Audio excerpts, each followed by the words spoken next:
talk about global laboratory for finance sector automation that is going to lead to very valuable MyData from the individual's point of view. And that's of course the angle that we have here. Why has Finland been a leader in this field? A few reasons. We love standardization and open standardization, which have led to very good competition. Competition is the key to development, as we know.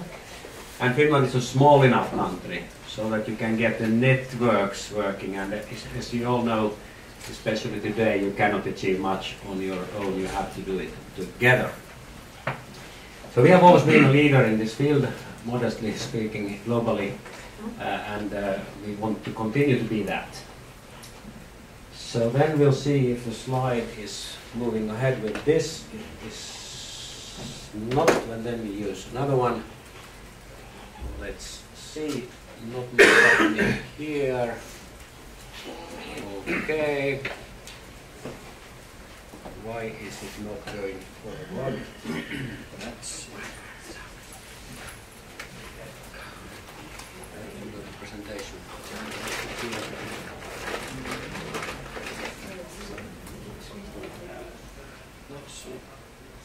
Okay. Yeah. All right. Very briefly about the agenda. And the question challenges is, of course, the all-important thing.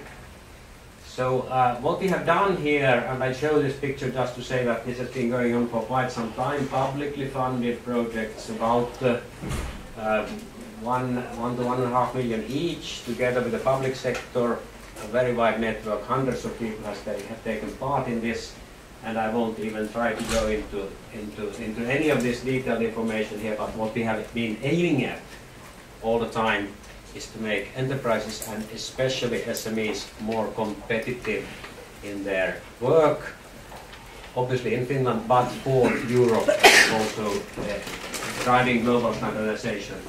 A lot of work has been going on here, and it continues now with new names. So it started with creating automated real-time processes for enterprises.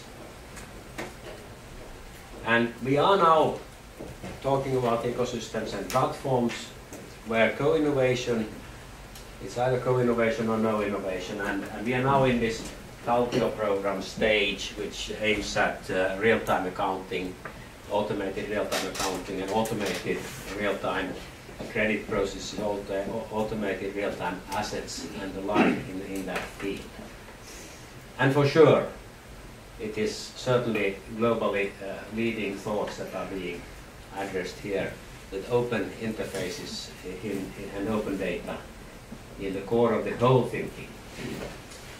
But we need to say that there are no corporate customers. At Nordea, where I worked for 30 years, Nordea Bank, we used to brag that we had 1 million corporate customers. That was not true. We didn't have even one corporate customers. We only had human customers in different roles.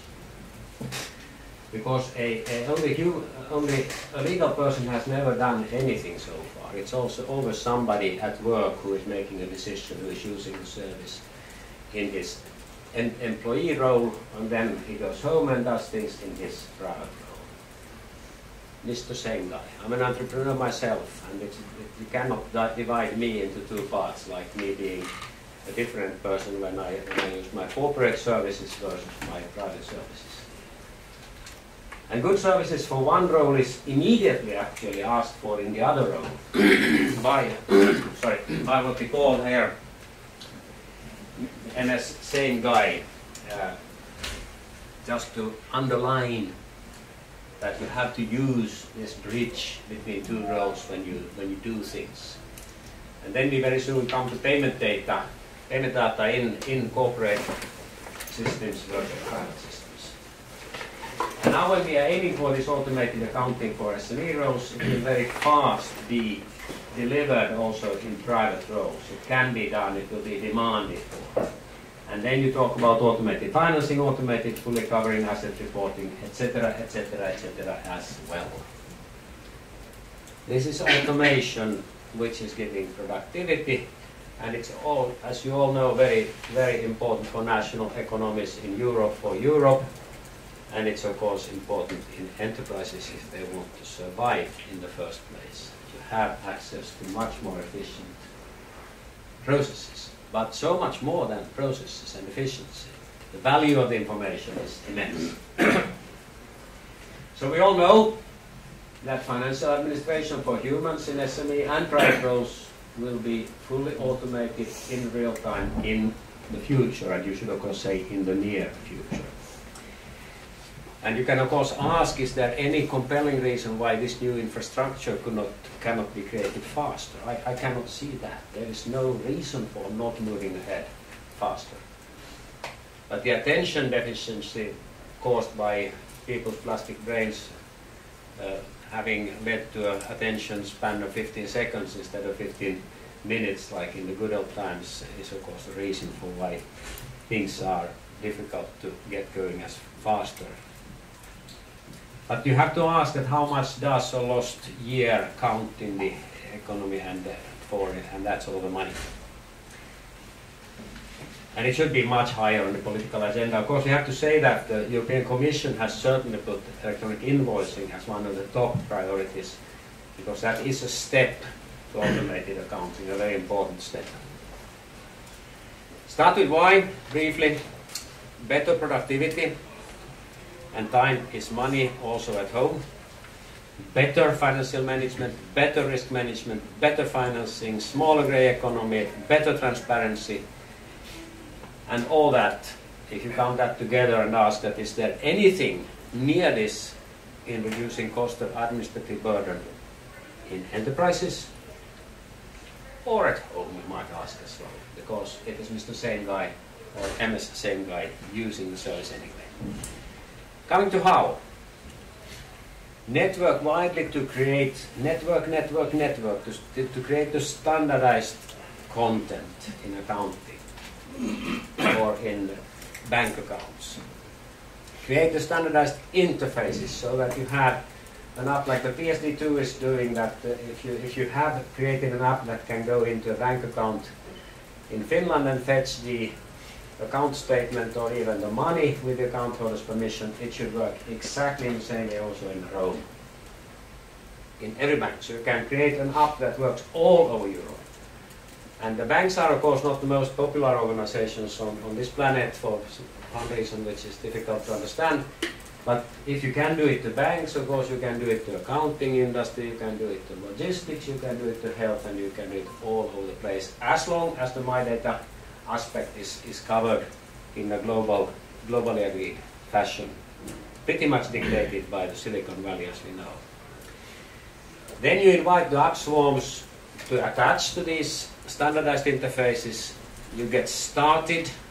You need to have a sense of urgency. Otherwise you get a sense of emergency, which is pretty much less productive. You need to get the elements for blockchain in place. That is more than obvious, and you actually get that by doing this. It's a precursor to the blockchain. You need national standards, because to go for international standards is far too slow, so you have to start with the national ones, and then you get cross-border with semantic interoperability as you know is going on there. A brief ladder here, because you have to have ladders. There's a long list of open payment standards in the bottom. There's a long list of things that achieve, like payment references, account statement replaces receipts, e-banking, EID. Finland also has a global record, strong EID as a service. Invoicing, where Finland has a global record as well. And then you come to this POS receipt, which is really the high point of interest right now, and I'll come to that very, very soon. Like here. The accounting data you need to have in a standardized storage. It is of course distributed in different places, but it always has to be standardized. And it is usually the XBRL General Ledger, which is a global standard, which is of course being rolled out on the EU level also as a kind of a must-have, so that's good news. All the electronic invoices that you send or receive as a private customer or as an enterprise is stored here in structured form. And now we come to the cash register receipt. So we are now in the process of eliminating all the receipts that are produced in cash registers, all of them. And they will travel into the place that you design as data storage in the same format as the electronic invoices. And this is, of course, sensational and extremely important. Account statement in ISO standard go in there, bank charges in the invoicing standard, e-orders in the UBL standard, and out of that, with the ISO interface for apps to land on apps for everything, for PL, BSS, VAT, cash flow estimate, sustainability, profitability, the economy, all that, and not only for the euros, but also for the amounts that you actually are paying for the CO2s and the calories and the kilos and the liters and meters and whatnot. You can see the new dimensions of accounting, that is connecting money to quantities. Fantastic. For home and for work. For home and for work. In both your roles. So I'll skip this one, which is saying that it will also lead to automated accounting, as you have the golden source of ownership.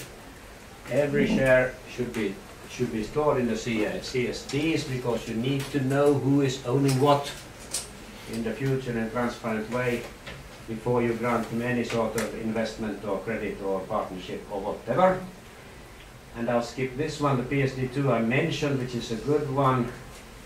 Then I come to challenges to save some time for my co-presenters and discussions.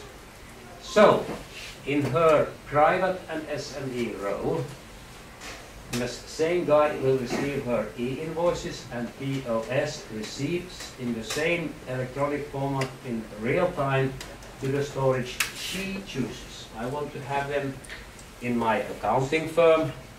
I want to have them in my e-bank. I want to have them wherever. But I tell my service providers where I want to have my accounting information, my receipt. It's my own, I own it. Nobody can stop me from demanding it. And every sensible company will of course say that of course we deliver it to wherever you want to have it. And that has already been solved how to do it. Merchants of course have all the data. Where you buy something in the shop, they know everything you buy. But they don't know what you need, what you buy in the next shop, and they shouldn't know. But you should know. You have right to the information from all the shops. And that will of course be the case in the very near future, in this form. All data is my data. It's as protected as my bank account. I mean, nobody can go into my bank account and use it. My bank cannot sell my data from my account. That is bank secrecy by law. And accounting information, my accountant cannot give away my data, what I'm charging for my products, how much I'm charging for my services, how much I pay for my raw material. They cannot do that. So this is protected in the same way and will have to be.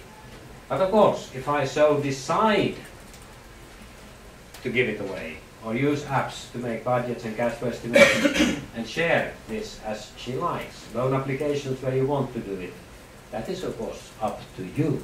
And there will be a huge industry that will do this, and there's a huge number of people who realize that the 600 billion or so which is used for advertising, stupid, irritated advertising leading to nothing, you pay every cent of that, you yourself.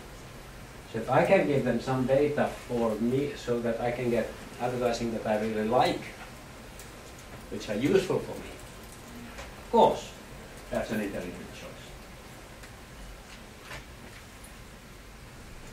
The whole thing, why this is so important for anybody in a private role, is that you want to know where your money is going.